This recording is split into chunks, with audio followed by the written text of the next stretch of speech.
Bereshit, Genèse 46. Israël donc partit avec tous ceux qui lui appartenaient, et vint à Beer-Shéba, et il offrit des sacrifices à Elohim de son père Itshac. Et Elohim parla à Israël dans les visions de la nuit, en disant : Yaakov, Yaakov. Et il répondit : Me voici. Et Elohim lui dit : Je suis le El, l'Elohim de ton père. N'aie pas peur de descendre en Égypte. Je t'y ferai devenir une grande nation. Je descendrai avec toi en Égypte, et je t'en ferai moi-même monter. C'est Yosef qui posera sa main sur tes yeux.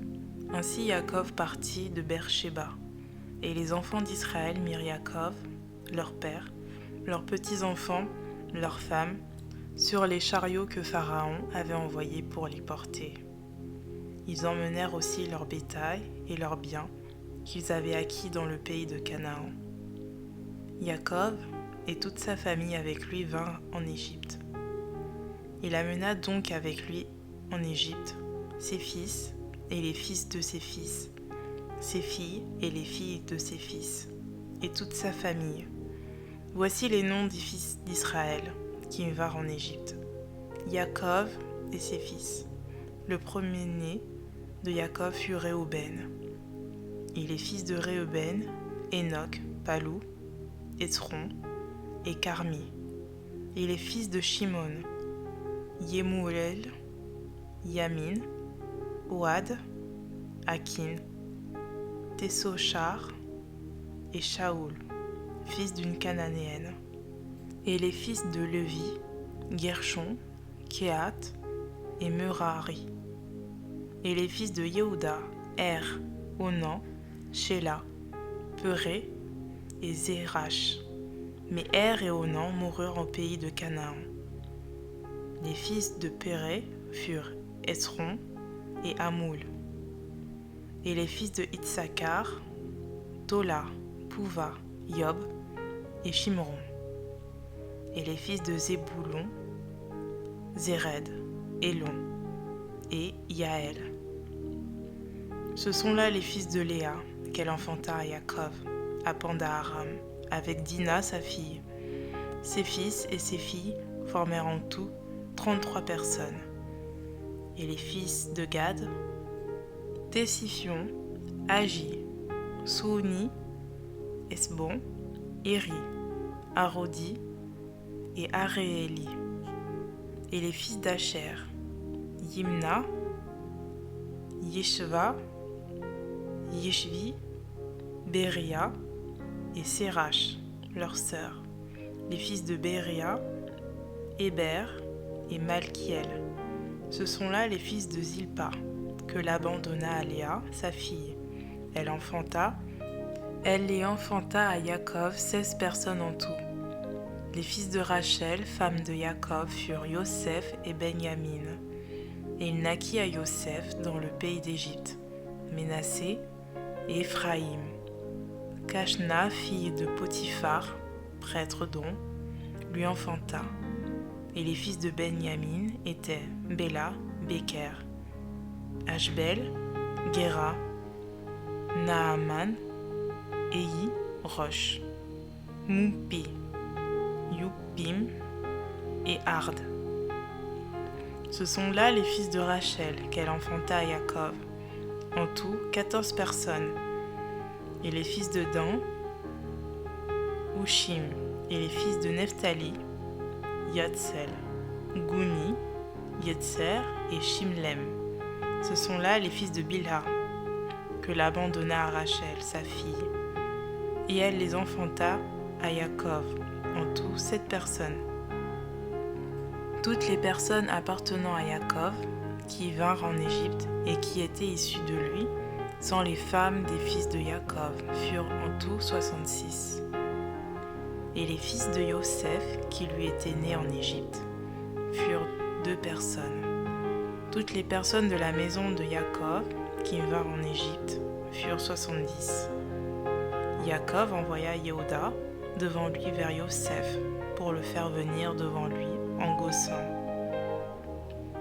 Ils vinrent donc dans la région de Gossan, et Yosef fit atteler son char, et y monta pour aller à la rencontre d'Israël, son père, en Gossan. Dès qu'il le vit, il se jeta à son cou et pleura longtemps sur son cou. Et Israël dit à Yosef, « Je peux mourir maintenant, puisque j'ai vu ton visage et que tu es encore en vie. » Puis Yosef dit à ses frères et à la famille de son père, « Je monterai, je ferai savoir à Pharaon, et je lui dirai, mes frères et la famille de mon père qui étaient en terre de Canaan sont venus vers moi. Et ces hommes sont bergers, et ils se sont toujours occupés du bétail. Et ils ont amené leurs brebis et leurs bœufs, et tout ce qui était à eux. Et quand Pharaon vous verra appeler, vous dira, quel est votre métier? Vous direz, tes serviteurs sont toujours occupés de bétail dès leur jeunesse jusqu'à maintenant, nous et nos pères. De cette manière, vous habiterez dans la terre de Gossan, car les Égyptiens ont en abomination les bergers. » Yosef alla avertir Pharaon et lui dit, « Mon père, mes frères sont arrivés de la terre de Canaan, avec leurs troupeaux et leurs bœufs, et tout ce qui est à eux. Et voici, ils sont dans la terre de Gossan. » Il prit 5 de ses frères et les présenta à Pharaon. Et Pharaon dit aux frères de Yosef, « Quel est votre métier ?» Ils répondirent à Pharaon, « Tes serviteurs sont bergers, comme l'ont été nos pères. » Ils dirent aussi à Pharaon, « Nous sommes venus séjourner sur cette terre, parce qu'il y a plus de pâturage pour les troupeaux de tes serviteurs. En effet, la famine pèse lourdement sur la terre de Canaan. Maintenant, nous t'en prions, que tes serviteurs demeurent dans la région de Gossan. » Et Pharaon parla à Yosef et lui dit, « Ton père et tes frères sont arrivés auprès de toi. Le pays d'Égypte est devant toi. Fais habiter ton père et tes frères dans le meilleur endroit du pays, qu'ils demeurent dans la région de Gossan. Si tu connais parmi eux des hommes habiles, tu les établiras chefs de tous mes troupeaux. » Alors Yosef amena Yaakov son père et le présenta à Pharaon. Yaakov bénit Pharaon. Et les pharaons dit à Yaakov, « Quel est le nombre de jours des années de ta vie ?»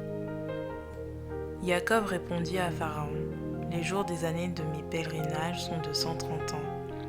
Les jours des années de ma vie ont été courts et mauvais, et n'ont pas atteint les jours des années de la vie de mes pères, du temps de leur pèlerinage. » Yaakov donc bénit Pharaon et sortit de devant lui.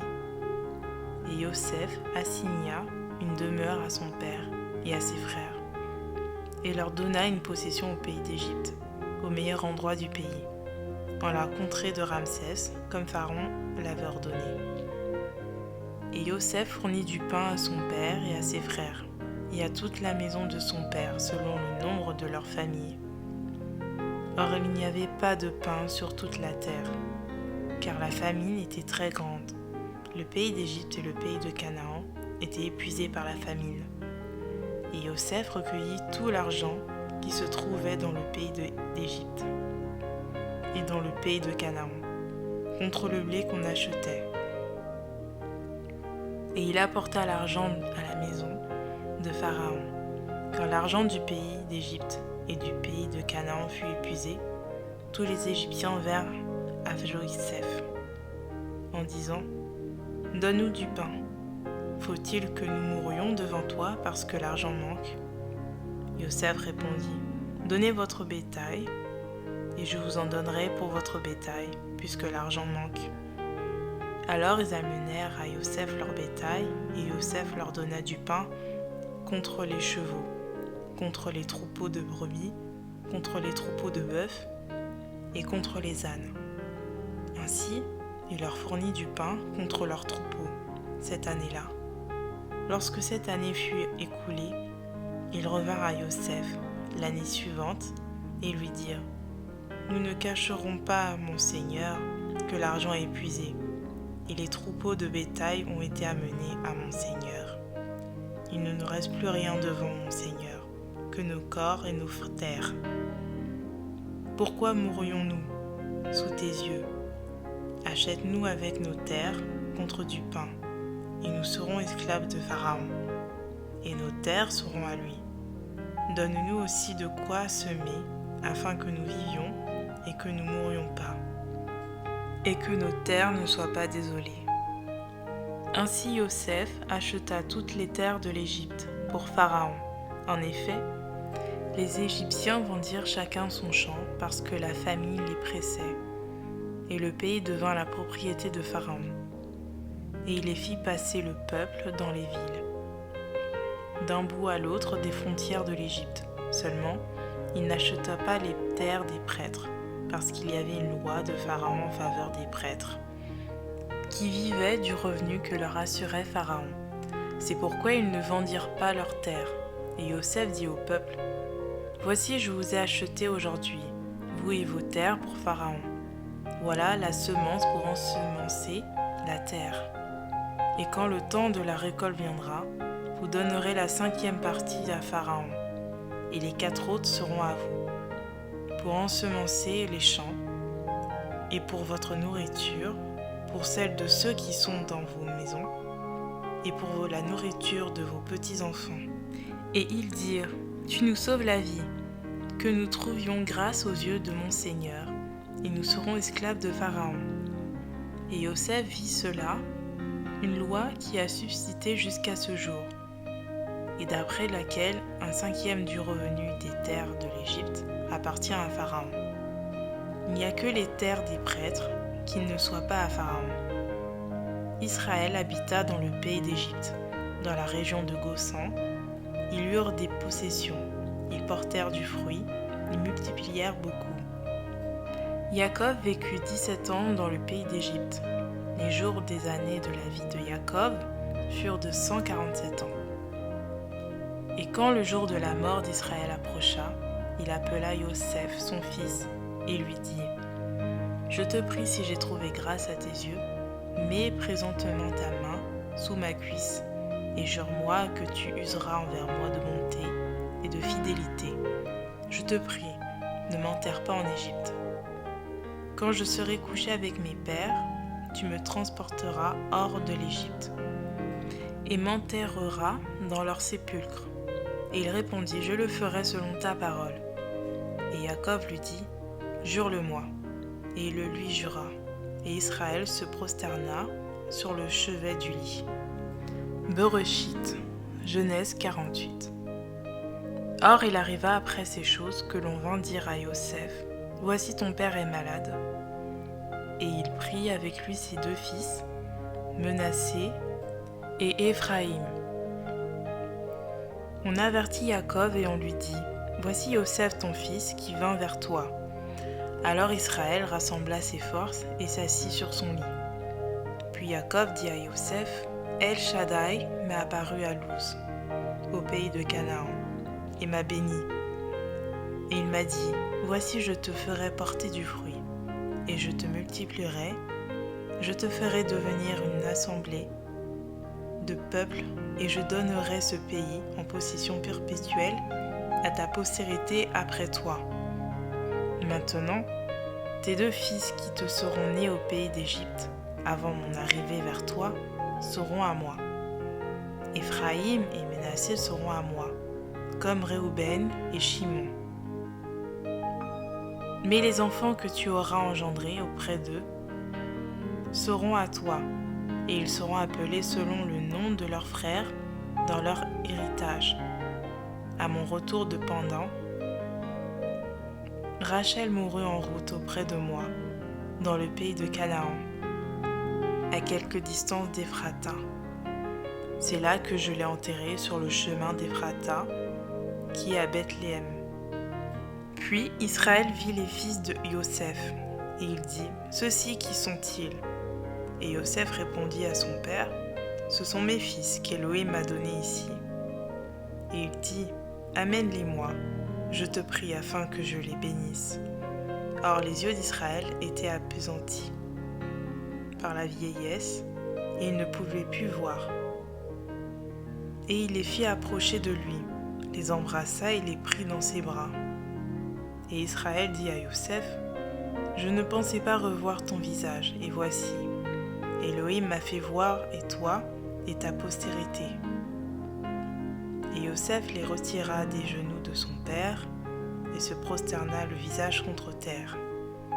Puis Yosef les prit tous les deux, Éphraïm de sa main droite, à la gauche d'Israël, et Menassé de sa main gauche à la droite d'Israël, et il les fit approcher de lui. Israël étendit sa main droite et la posa sur la tête d'Éphraïm, qui était le plus jeune, et il posa sa main gauche sur la tête de Menassé. Ce fut avec intention qu'il posa ses mains ainsi, car Menassé était le premier-né. Et il bénit Yosef et dit, « Que l'Élohim en présence duquel ont marché mes pères, Abraham et Isaac, que l'Élohim qui m'a conduit depuis que j'existe jusqu'à ce jour, que l'ange qui m'a délivré de tout mal bénisse ces garçons, qu'ils soient appelés de mon nom et du nom de mes pères, d'Abraham, d'Isaac, et qu'ils multiplient en abondance comme les poissons au milieu du pays. » Yosef vit que son père avait posé sa main droite sur la tête d'Éphraïm, et cela fut mauvais à ses yeux. Il saisit la main de son père pour la détourner de dessus la tête d'Éphraïm et la diriger sur celle de Menassé. Et Yosef dit à son père, « Ce n'est pas juste mon père, car celui-ci est l'aîné. Mets ta main droite sur sa tête. » Mais son père le refusa en disant, « Je le sais, mon fils, je le sais. Lui aussi deviendra un peuple, lui aussi sera grand. Toutefois, son frère, qui est plus jeune, sera plus grand que lui, et sa postérité deviendra une multitude de nations. » Il est béni ce jour-là et dit, « Qu'Élohim te traite comme Éphraïm et comme Menassé. » Et il mit Éphraïm devant Menassé. Puis Israël dit à Yosef, « Voici, je vais mourir, mais Élohim sera avec vous et vous fera retourner au pays de vos pères. Et je te donne une portion de plus qu'à tes frères, celle que j'ai prise avec mon épée et mon arc sur les Amoriens. » Bereshit, Genèse 49. Puis Jacob appela ses fils et leur dit, « Rassemblez-vous, et je vous annoncerai ce qui vous arrivera dans les derniers jours. Rassemblez-vous et écoutez, fils de Jacob. Écoutez Israël, votre père. Reuben, tu es mon premier-né, ma force, et le premier de ma vigueur, l'excellence en dignité, et l'excellence en force, impétueux comme les eaux. Tu n'auras pas la prééminence, car tu es monté sur la couche de ton père, et tu as souillé mon lit en y montant. Simon et Lévi, son frère, leurs glaives sont des instruments de violence dans leur demeure. Que mon âme n'entre pas dans leurs conseils secrets, que ma gloire ne s'unisse pas à leur assemblée, car dans leur colère, ils ont tué des hommes, et pour leur plaisir, ils ont enlevé des bœufs. Maudite soit leur colère, car elle a été violente, et leur fureur, car elle a été cruelle. Je les diviserai dans Jacob, et les disperserai dans Israël.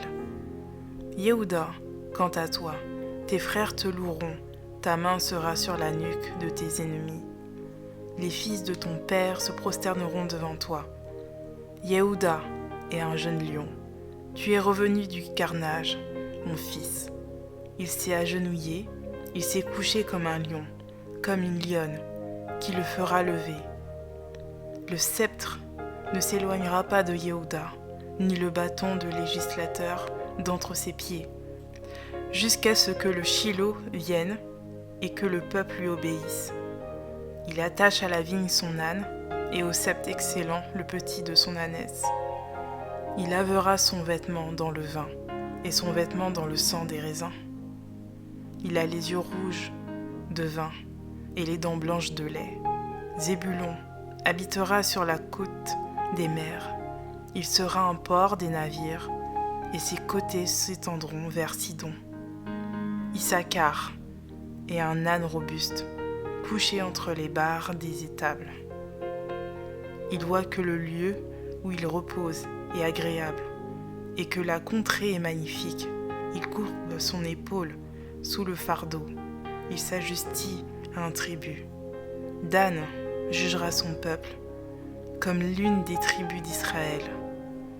Dan sera un serpent sur le chemin, une vipère sur le sentier, mordant le talon du cheval, pour que le cavalier tombe à la renverse. Ô Yahweh, j'espère en ton salut. Quant à Gad, des troupes viendront l'attaquer, mais il ravagera leur arrière-garde. Le pain excellent viendra d'Acher, et il fournira les mets délicats des rois. Nephtali est une biche en liberté. Il donne des paroles de bonté. Yosef est le fils qui porte du fruit, le fils qui porte du fruit près de la source. Les filles enjambent le mur. Des arches l'ont provoqué amèrement. Ils lui ont tiré dessus. Ils ont gardé de la haine contre lui, mais son arc est resté ferme, et ses mains ont été fortifiées par les mains du puissant de Jacob. Il est ainsi devenu le berger, le rocher d'Israël, par le El de ton Père qui t'aidera, par Shaddai qui te bénira des bénédictions des cieux en haut, des bénédictions de l'abîme qui repose en bas, des bénédictions des mamelles et du sein maternel. Les bénédictions de ton Père ont surpassé les bénédictions de ceux qui m'ont engendré, jusqu'à la cime des antiques collines. Elles seront sur la tête de Yosef et sur le sommet de la tête du Nazaréen d'entre ses frères. Benjamin est un loup qui déchirera le matin, il dévorera la proie, et sur le soir il partagera le butin. Ce sont là tous ceux qui forment les 12 tribus d'Israël, et c'est là que leur Père leur dit en les bénissant. Il bénit chacun d'eux selon la bénédiction qui lui était propre. Il leur donna aussi cet ordre: je vais être recueilli auprès de mon peuple. Enterrez-moi avec mes pères dans la caverne qui est au champ d'Hébron, le Héthien, dans la caverne du champ de Macpéla, vis-à-vis de Mamré, dans le pays de Canaan. C'est le champ d'Abraham à acheter d'Éphron, le Héthien, comme propriétaire sépulcral. C'est là qu'on a enterré Abraham avec Sarah, sa femme. C'est là qu'on a enterré Isaac et Ribka, sa femme. Et c'est là que j'ai enterré Léa. Le champ a été acquis des fils de Heth, avec la caverne qui s'y trouve. Lorsque Jacob eut achevé de donner ses ordres à ses fils, il retira ses pieds dans le lit. Il expira et fut recueilli auprès de son peuple. Bereshit, Genèse 50. Alors Yosef se jeta sur le visage de son père, pleura sur lui et l'embrassa. Et Yosef ordonna à ceux de ses serviteurs qui étaient médecins d'embaumer son père, et les médecins embaumèrent Israël. Cela dura 40 jours pleins. Car c'était la coutume d'embaumer les corps pendant 40 jours. Les Égyptiens le pleurèrent 70 jours. Quand les jours du deuil furent passés, Yosef s'adressa aux gens de la maison de Pharaon et leur dit : « Si j'ai trouvé grâce à vos yeux, rapportez, je vous prie, à Pharaon ce que je vous dis. Mon père m'a fait jurer en disant : Voici, je vais mourir. Tu m'enterreras dans le sépulcre que je me suis acheté au pays de Canaan.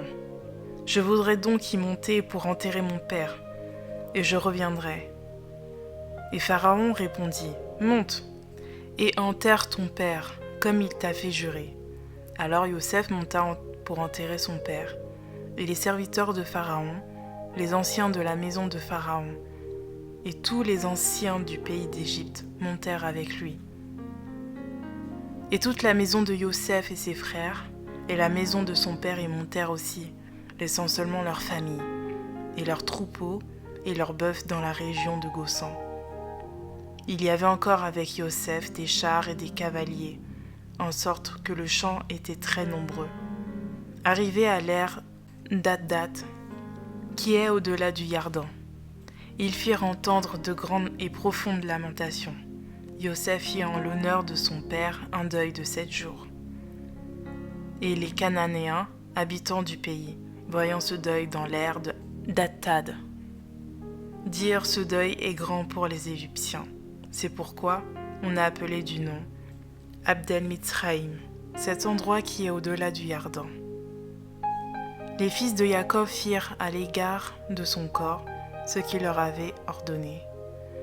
Ils le transportèrent au pays de Canaan et l'enterrèrent dans la caverne du champ de Macpéla, qu'Abraham avait acheté à Éphron, le Héthien, comme propriété sépulcrale, et qui est vis-à-vis de Mamré.